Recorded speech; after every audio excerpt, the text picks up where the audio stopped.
Bismillah. So I was browsing my bookshelf and I came across a book that, if not 2 or 3, was the second or third book I read after I read The New Jim Crow, and my eyes became open to this thing called race and racism. Now, I bring up the sequential order because I talk about my journey when it comes to reading, when it comes to developing my library. And it's because, The New Jim Crow was really one of the first books I read that, as it pertained to race, that really got me intrigued, that really piqued my curiosity. And this book, seminal in my understanding about race, racism, white supremacy, Black people, and just the world, really, because this Black psychologist here was really the first one to say we cannot use the conventional white mentality to talk about ADOS struggles in the world because they just won't match up.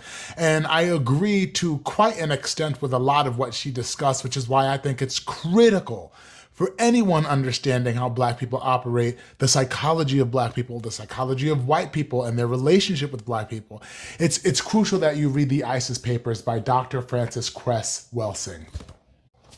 If you're not familiar with Dr. Frances Cress Welsing, please take the time to do so. She was one of the initial collaborators with Dr. Neely Fuller Jr. when he was coming up with his codification system for racism and white supremacy.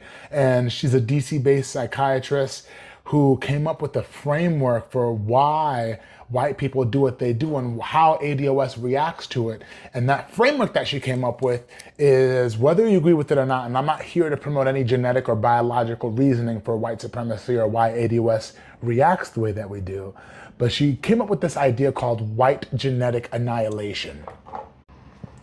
Again, not here to promote it, say it's right or wrong, but with her psychiatrist background, her psychology background, she simply says that white supremacy as a system was created by white people because deep down, whether consciously or subconsciously, white people are afraid of being genetically annihilated.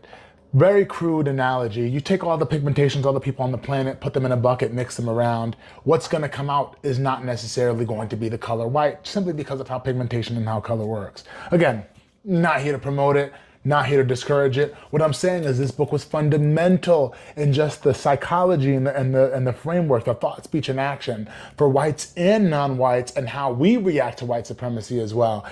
Definitely worth a read regardless of where you are on your journey.